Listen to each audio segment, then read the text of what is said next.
In today's video, we'll explore a scenario that should bring joy and fun, but has turned into pure horror stories at amusement parks. That's right. Get ready to hear 10 spine-chilling accounts from visitors who went in search of an adrenaline rush and found something much darker. Stories of disappearances, secrets hidden behind colorful tarps, and attractions with hidden agendas will make you think twice before entering a house of terror or accepting an innocent gift. So settle in, make sure the safety bar is securely locked, and let's embark on this macabre roller coaster with us. Oh, and before the video disappears from your screen, subscribe to the channel, activate the bell, and leave a like. This really helps the channel grow and ensures you don't miss any spine-chilling content. Let's go. 1. The Night Clown. In September 2012, a small traveling carnival called Luna Fate arrived in the town of Nyírbátor, in rural Hungary. It was the kind of place that seemed frozen in time: rusty rides, a Ferris wheel that creaked with every turn, simple food stalls, and a riding arena covered by a faded tarp. The largely rural population welcomed the carnival with enthusiasm. For a town without a cinema or theater, it was a welcome addition. But there was something unusual about the show. The main poster hanging at the park entrance highlighted an attraction that only took place at 10 p.m., the Night Clown Show, only for the brave. The letters were crooked, handwritten, and in red ink. The poster featured no image of the artist. Just a shadowy figure with an exaggerated smile, as if drawn by a disturbed child. On the first day, dozens of young people and teenagers attended the nighttime attraction. At the end of the show, everyone left commenting on how strange but entertaining it was. The clown, known only as Nocturno, performed a silent, almost theatrical act, with magic tricks, slow movements and piercing gazes. He never spoke. He never truly smiled. He simply observed the audience between performances. At the end, he chose one person to watch the closing inside the ring. He was led away by an assistant and returned minutes later, visibly uncomfortable, but unwilling to comment on what he saw. On the second day, a 17-year-old boy named Martin was called home after the performance and never returned. His friends said he had gone to the clown show, but organizers claimed he never made it in. The search began the next day. Local police searched the park and the nearby woods, but to no avail. No sign of the boy. The city was on alert. Many residents avoided the park, but others, drawn by curiosity, continued visiting. The Night Clown Show wasn't cancelled. On the contrary, it began to fill up every night. Some said the clown had something hypnotic, others claimed to feel genuine fear just being near him. On the third night, another young woman disappeared. Catalin, 15, was last seen entering the 10 p.m. show with two friends. The friends said that at the end, Catalin was chosen by the clown and disappeared after entering the closed part of the ring. The organizers claimed she left through the side before the end. But no one saw her again. Faced with public pressure, police returned to the park with a search warrant. They inspected all the tents, trucks, accommodations, and the arena structure. Nothing unusual was found. Except for one detail: the clown Nocturno was not registered as an employee. He had no documents, contracts, or identification. When questioned, the park director, a Frenchman named Armand Brousseau, replied that the clown was a freelance artist who only appeared at night. He said that even he didn't know the face of the man behind the makeup. Authorities ordered the show to be shut down immediately. However, that same night, the show took place again, without authorization, and dozens of people attended. Reports say the spectacle was even more disturbing. The clown spent minutes staring at the audience, walking between the rows of chairs, stopping behind children, and whispering something in a language no one could understand. Late that night, another person disappeared. This time, an Austrian tourist who had spent the day in the city. His name was never officially released. The next morning, the park was being dismantled. The arena's tent was gone. Vehicles began leaving the city even before the police arrived. When they managed to intercept the trucks, there was no sign of anyone dressed as the clown, no costumes, no props. Just boxes of equipment and folded tents. The investigation was transferred to Budapest, but the data collected was inconclusive. The name Luna Fate was not registered in any legal register of traveling entertainment companies. The alleged French director disappeared after giving a statement. The only images of the clown were captured by a low-quality cell phone.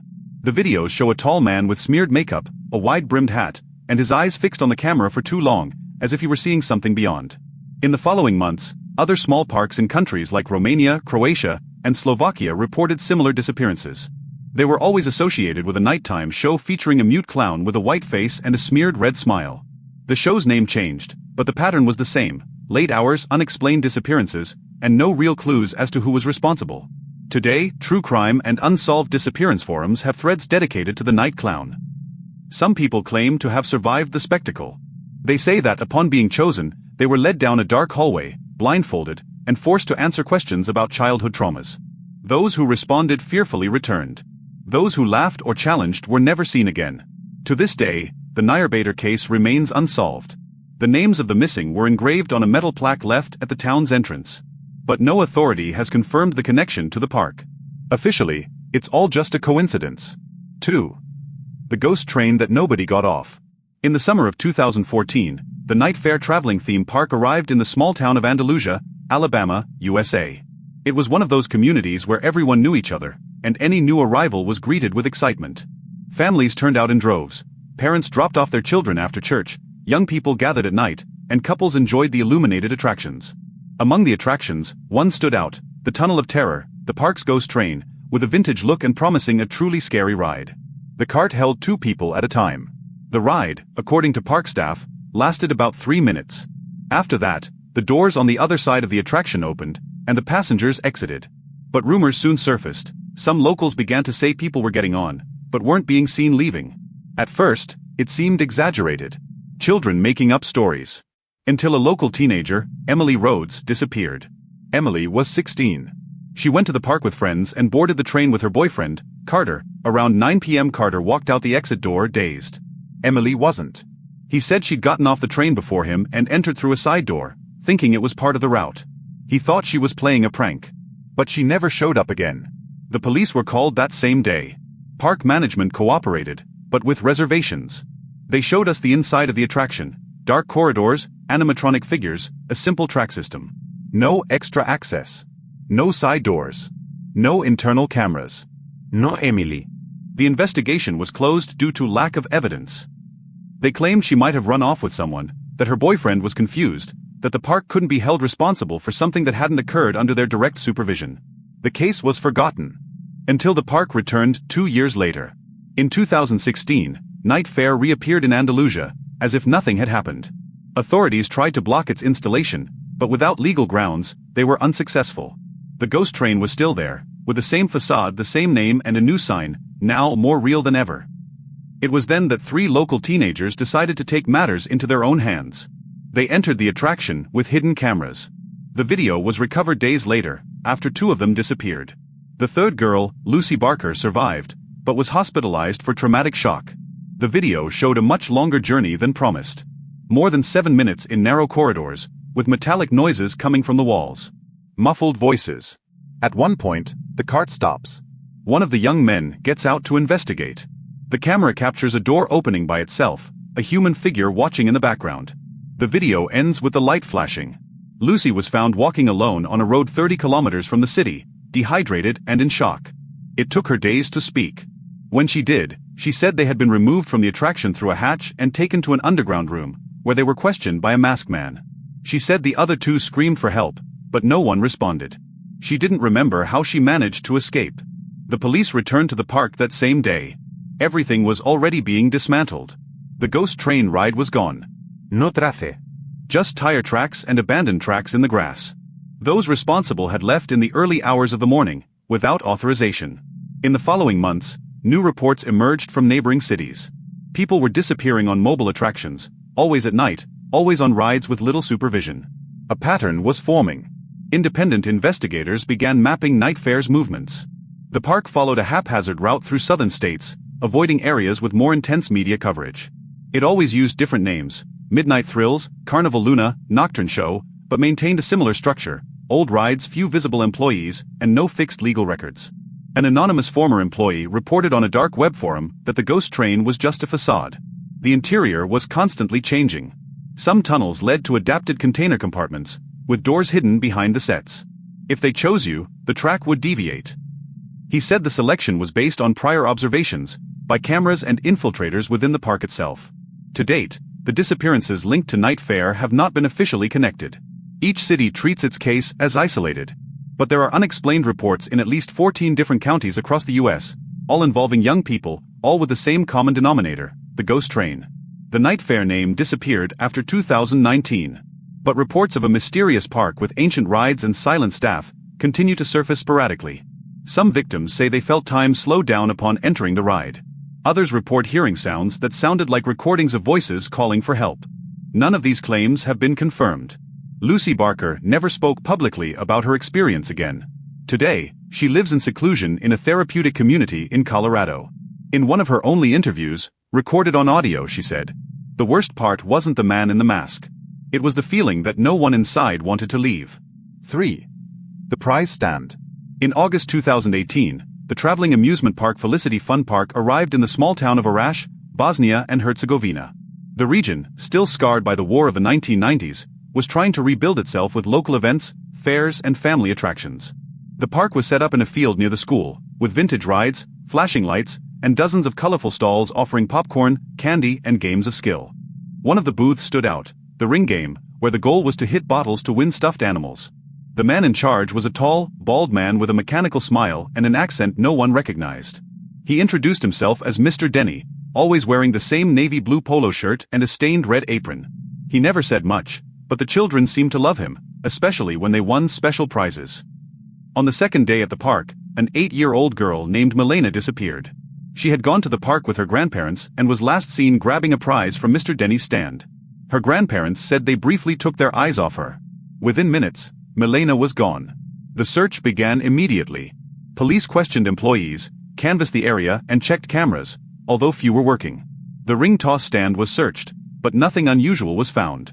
Mr. Denny claimed that the girl had just stopped by to get some candy, and then headed toward the rides. In the following days, 2 more disappearances occurred, a 10-year-old boy and a 13-year-old girl. Both were last seen at the same tent, receiving prizes. Park staff began to worry, but the owners downplayed the situation, saying it was the city's lack of infrastructure to blame. It was then that Layla, a 15-year-old local girl, decided to observe what was happening in that tent. She lived across from the field and had a direct view of the park. Every night, she saw Mr. Denny closing the tent almost an hour later than the others, rummaging through boxes and stacking the prizes with obsessive care.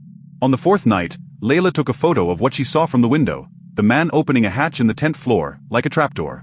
The next day, she tried to tell the police, but no one took her seriously. So she decided to go to the tent with a group of friends and pretend to play. Denny greeted her with the same empty smile. Layla purposely missed all the rings, but still received a surprise gift, a cardboard box with a white teddy bear inside. She thanked him, but before leaving, she noticed a badly torn sticker on the side of the box with the name Milena R. written in pen. She froze. Denny noticed her stare and quickly closed the box, saying that sometimes they used recycled materials. Layla left trembling. When she got home, she called a journalist aunt in Sarajevo, who advised her to film everything she could. The next night, she and 2 friends returned to the park with hidden cell phones. They filmed for over an hour, waiting for any movement. At 11:13 p.m., they saw Denny close the tent and open the ground flap again. He climbed down. One of his friends ran over, quickly filming the interior before they were spotted. What the camera captured was a narrow wooden hallway, piled high with dolls and toys, and a wall of newspaper clippings depicting missing children from various Balkan cities. The next day, Layla handed the video over to the local press. News spread quickly. By the time police arrived to investigate, the park had already been dismantled. Mr. Denny's tent was abandoned in the middle of the field, and the trapdoor cover had been covered with fresh concrete. Even so, the police dug. They found a makeshift underground space with foam-lined walls, old toys, and most shockingly, folded children's clothes with names written on labels. There were no bodies. But there were syringes, ropes, and expired tranquilizer bottles. Denny's identity was never confirmed.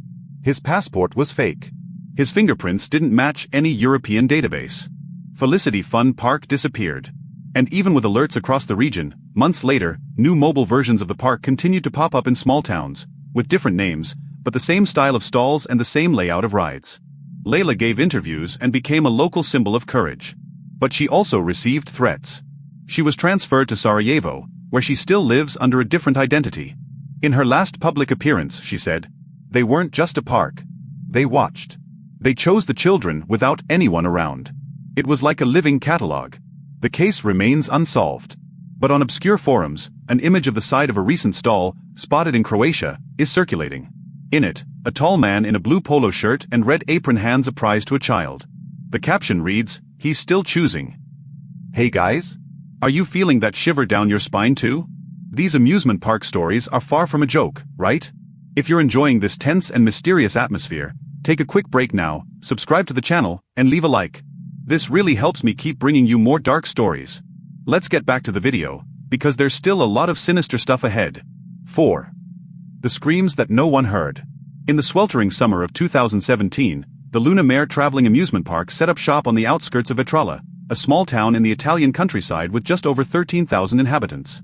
The park's arrival was greeted with enthusiasm by the locals. It was the first time in almost 10 years that something big had arrived in the area. The park stretched across a rural field, with simple rides, food stalls, and modest nightly shows. At night, lights twinkled above the tall grass, and the sounds of the rides mingled with the chatter of families and the laughter of children. But for the residents of nearby homes, the park brought something more than noise: screams. On the first night, at 2 a.m., a resident called the local police saying she heard screams coming from the park field, even though it was already closed. A patrol was dispatched but found nothing. Organizers said they were still dismantling equipment while playing loud music. The case was dismissed as a false alarm. The following night, another call. This time, 3 different neighbors claimed to have heard the screams, this time more clearly. They reported female voices, pleas in Italian, something like "Mi vedi? Mi aiuti? Do you see me? Help me?" One of them even left his house and walked to the park fence. He said he saw lights on in one of the storage containers, even after midnight, and a silhouette behind a barred window. When he tried to approach, he was accosted by one of the employees, who told him to go home and mind his own business. The police were called again. But after a quick inspection, they said there was nothing amiss. The screams, according to employees, were coming from speakers testing effects for a new horror attraction. It was then that Beatrice, a 19-year-old photography student living in Vetralla, decided to record what was happening for herself. Using her nightlight camera, she positioned herself on the porch of a friend whose house directly overlooked the back of the park. It was after 1:30 a.m. when she spotted something strange: an unmarked black van pulling in through a side gate, its headlights off. A few minutes later, she heard the screams. They were clearer now. Someone was repeating, "Stok. Non mi lasciare. I'm here. Don't leave me." The van left 40 minutes later. In the video recorded by Beatrice, a hurried movement can be seen at the back of the park and a sort of stacking of boxes in front of one of the containers. Beatrice took the video to the police station, but the officers only promised to check it out. The following night, Beatrice infiltrated the park. She hid behind an inflatable structure and, for the first time, managed to get close to the container from which the screams were coming. Inside, there was a door locked with a thick padlock. Through the gap in the window, she filmed something that, to this day, she's not sure what she saw: chains hanging from the ceiling, dirty mattresses piled high, and in the background, what appeared to be a mirror with blurry handprints. Before he could continue, he heard footsteps. He ran. He didn't return home that night. Beatrice was found hours later on the road, in a state of shock. Her parents said she had fainted on the way back and walked unconscious for miles. When she regained consciousness, she reported being chased through the park by 2 men, one of whom was trying to take her camera. She managed to hide the memory card in her bra. The images were analyzed by a local journalist Beatrice trusted. The article was prepared, but mysteriously never published. The newspaper's editor claimed there was insufficient evidence, and the park threatened to sue. 2 days later, Luna Mare left town without warning. Months later, a former park employee contacted Beatrice's family via anonymous email. He said he knew what he saw and urged them not to stop searching. According to him, there was a part of the park that was off limits to the public, a set of containers, fenced off, where people were kept under surveillance. He said the targets were unaccompanied teenagers or young adults. The selection process began at the attractions, where observers monitored reactions. Those who showed the most fear and submission were singled out. And at night, they were quietly removed. The email also stated that the container Beatrice filmed had an entrance underneath the thatched tent at Jogo do Alvo, one of the less visited attractions. And that the black van was part of a network transporting kidnapped people out of the country, crossing the border into Slovenia.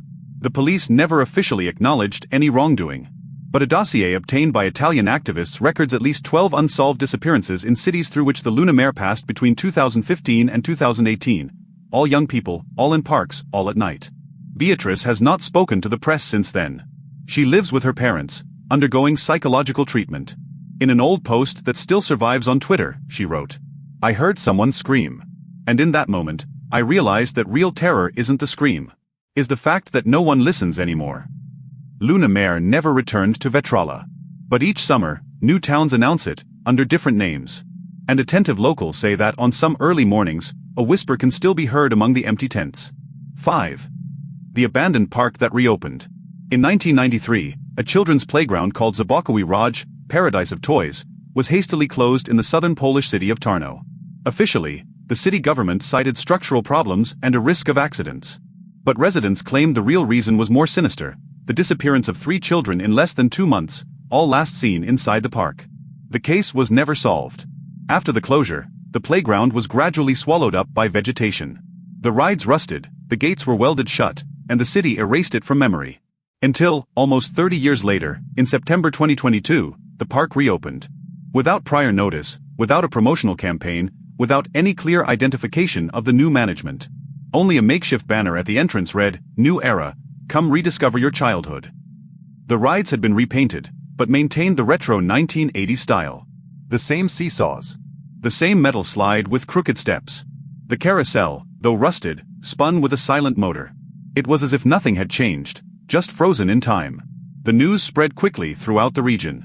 Families began visiting the park, now informally renamed Renaissance Park. The staff wore beige uniforms with no logo.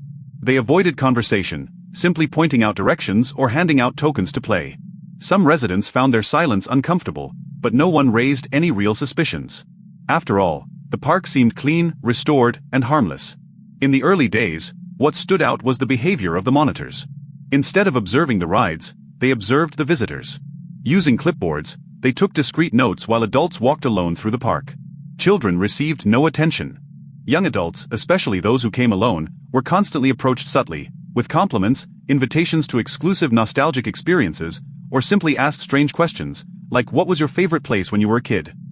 In the second month, rumors began. People, especially those between 25 and 35, disappeared after visiting the park. A student, a nurse, an electronics technician. All had stable routines, active social networks, and no history of running away. The last place they were seen? Zabakowy Raj. Police were called but found the park operating normally. All records were in order. The cameras, positioned only at the entrance and in the central area, showed visitors entering, but no footage of the sides or the supposed exclusive area some said they had been invited to visit. No footage of people leaving, but nothing to prove they hadn't left. No staff member seemed to know anything. It was in December that Alexandra Nowicka, 29, appeared wandering along a rural road 15 kilometers from Tarnow. She was barefoot, injured, and in shock. It took her 2 days in the hospital to be able to speak. And when she did, no one would believe her. She said she went to the park alone on a rainy afternoon. She was depressed and looking for distraction. She remembered playing there as a child. She wanted to see if anything still existed from that time. She visited the rides and after a while, was approached by an unidentified man in a gray suit. He introduced himself as the administrator. He told her she had been selected for Phase 2. She thought it was some interactive activity, like a prank, and agreed to go with him. She was taken to a small house at the back of the park, hidden by artificial trees. The structure looked like a cross between a playroom and a children's therapy room. There were shelves filled with antique toys, colorful books, and 90s dolls, everything meticulously cleaned. Inside, he began asking strange questions. Did you feel lonely when you were little? How many times have you cried without anyone seeing? Do you miss any childhood fears? If you could be a child again, would you accept? She laughed uncomfortably. The man didn't smile. When she tried to leave, she was struck from behind. She woke up in a padded, windowless room. A children's song played on a loop. Colored lights flashed slowly and oppressively. Toys were scattered about, but everyone's heads were turned toward the wall. For the next few days or weeks, she doesn't know, she heard voices in the hallways, muffled screams, and a constant recording of the administrator's voice. Returning to childhood is a gift. Growing up is the real punishment. She was kept there in a constant state of confusion. Food was brought to her on a tray under the door. The lights never dimmed.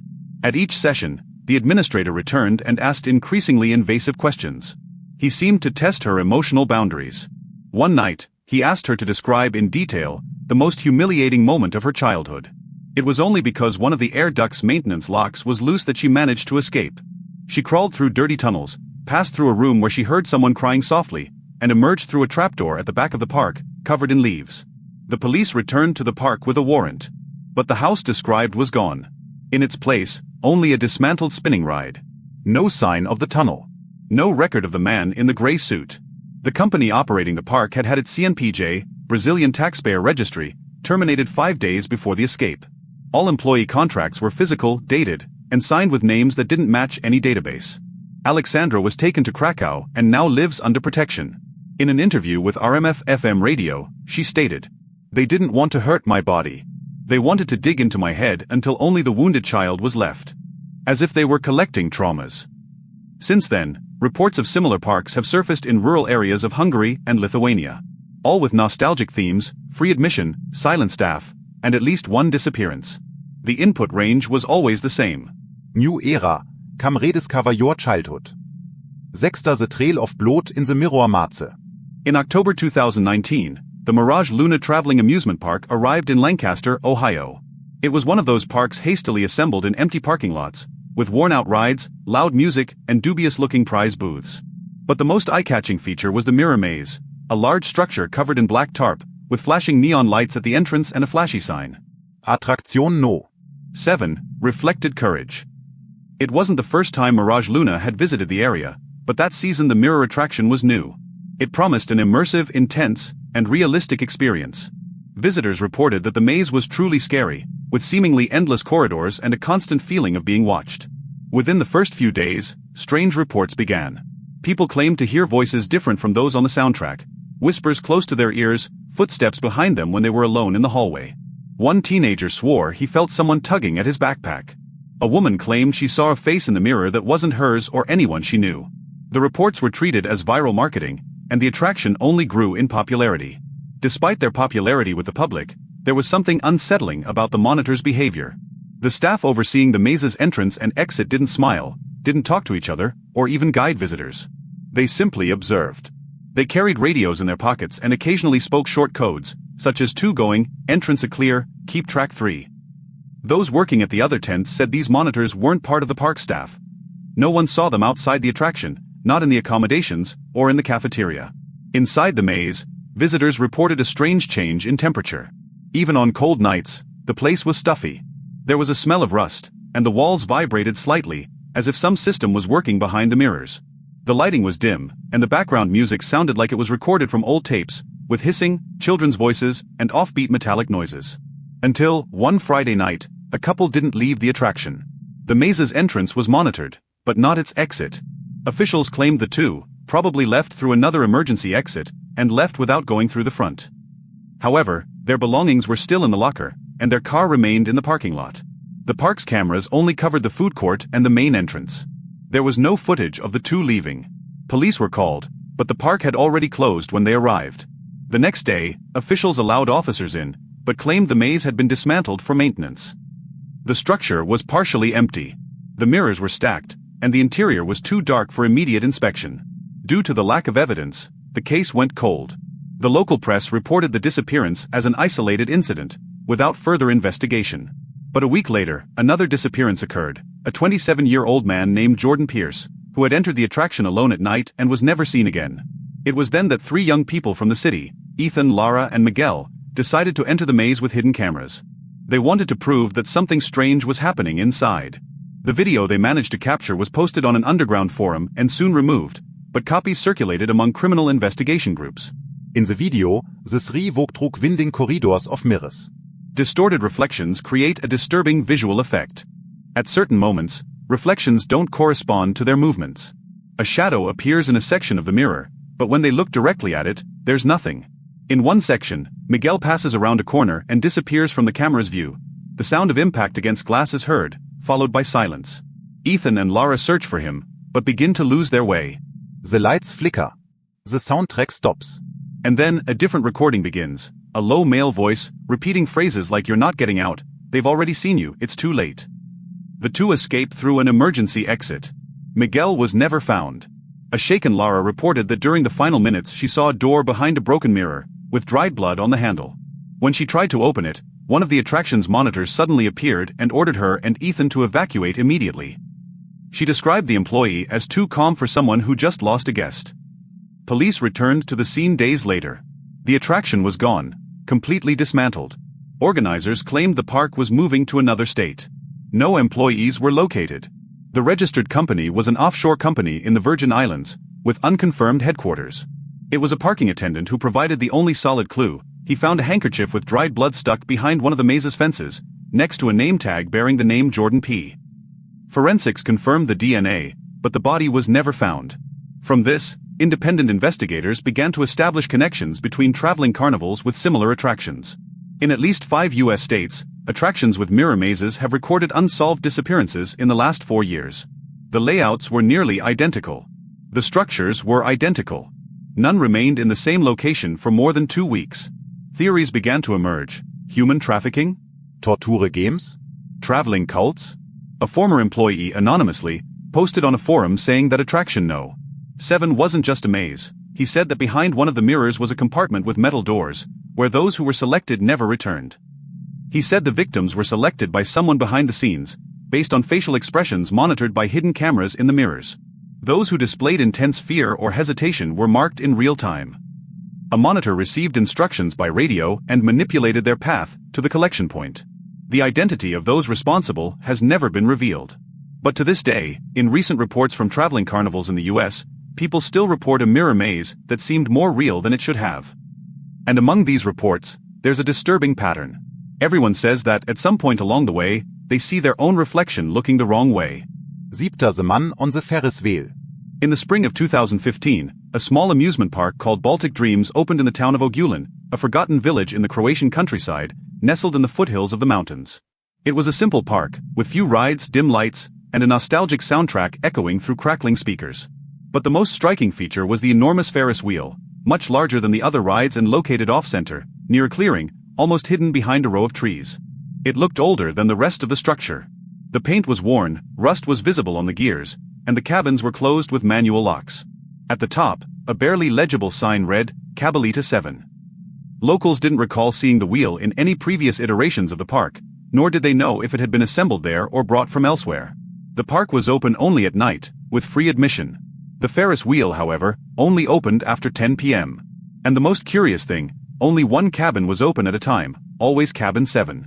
A pale, sunken-eyed employee with almost mechanical movements always wore the same blue cap and a nameless badge. He was the one who chose who could enter. There was no line. Just a chair next to the entrance, where the chosen person was invited to sit and wait their turn. No one announced it. No one explained. The first to disappear was Petra Milos, 24. She had gone to the park alone after work, according to colleagues. She was spotted by a neighbor sitting in the chair next to the circle, talking to the employee. After that, no one saw her again. The park was questioned by police. They said Petra went in, walked around, and left. No cameras recorded the departure. The organizers claimed problems with the recording system. The attraction's documents didn't specify the Ferris wheel's origin. And the operator? No one knew his name. According to the park manager, he was already on staff when they arrived in Ogulin, and then disappeared from the accommodation. 2 weeks later, another disappearance. Marko Tadic, 30. Same Pattern. Alone Visitor. Last seen near cabin 7. The park again claimed he left normally, but his car was parked for 3 days before being towed. The city went on alert. Residents began avoiding the park. But others, out of morbid curiosity, began keeping watch. A group of young people decided to observe the wheel through binoculars from the roof of a nearby school. For 3 nichts, nothing unusual happened. But on the 4th, they saw something strange. At 12:47 a.m., the wheel stopped with cabin 7 at the top. It remained stuck for exactly 13 minutes. Then it slowly descended. When it opened, the operator was alone. No one emerged from the cabin. No movement. The man locked the door with a thick brass key, looked around, and gestured with his fingers toward the woods behind the wheel. As if signaling. A shadow moved inside. They couldn't see what or who it was. The following night, one of the young men in the group, Luca, 22, disappeared. He had gone to the park alone, ignoring his friend's warnings. Witnesses saw him talking to the operator and then entering booth 7. He was never seen again. It was a German tourist, Clara H., who made it out alive. She didn't know the stories. She was traveling alone in Croatia, passed through Ogulin, and decided to visit the park by chance. She was invited to sit in the chair next to the wheel, and before she could refuse, the operator unlocked cabin 7 for her. She entered. According to her account, the first few minutes were normal. The view was silent, and the air up there smelled of iron and old oil. But as she reached the top, the wheel stopped. The cabin was locked. The outside lights went out. And then she heard a voice behind her, whispering in Croatian, even though she was alone. The voice asked, Do you remember your greatest guild? Did you tell anyone? Do you want the world to know what you did? She tried to scream, but couldn't. Her voice seemed stuck in her throat. The ergretig. She couldn't tell if she was alone or if someone was inside the cabin, standing behind her in the darkness. At one point, the cabin seemed to spin internally, as if the mirrors surrounding the structure were showing memories that weren't hers. Distorted images. Crying children. An overturned crib. Muffled voices in a language she didn't understand. Only when she began sobbing, repeating I'm sorry, did the cabin unlock. The wheel descended. When she emerged, she fell to her knees. The operator just looked at her and nodded, as if completing an experiment. Clara reported the park the next day. The police returned, but the Ferris wheel had already been dismantled. A truck covered in black tarpaulin had left in the early hours, according to residents, heading for the Slovenian border. None of the park's managers were located. The company had closed down 48 hours before the report. Police closed the case as a subjective account of a traumatic event. Clara returned to Germany and deleted all her social media accounts. In an anonymous interview with a true crime channel, she said, "The booth wasn't just a toy. It was a confessional. They wait for you to speak. But if you keep quiet, they take you away." In the following months, similar reports emerged from villages in Hungary, Romania, and even on Austria's southern border. Always the same pattern: a silent park, a secluded attraction, a single cabin, nighttime disappearances. Amateur footage shows the same wheel reappearing, under different names. Sometimes Old Wheel, sometimes Wind Cabin. Always with faded paint, always with the same locked cabin, Cabin 7. And always, an operator in a blue cap, waiting. Waiting for you. And so we come to the end of our 10 scare amusement park stories. So, which one left you the most distraught? Will any of them make you avoid the ghost train or think twice about accepting a free ticket? Comment below which story was the most bizarre for you and if you've ever experienced anything strange in a park. Don't forget to like, subscribe to the channel, and activate the bell to continue receiving terrifying content like this.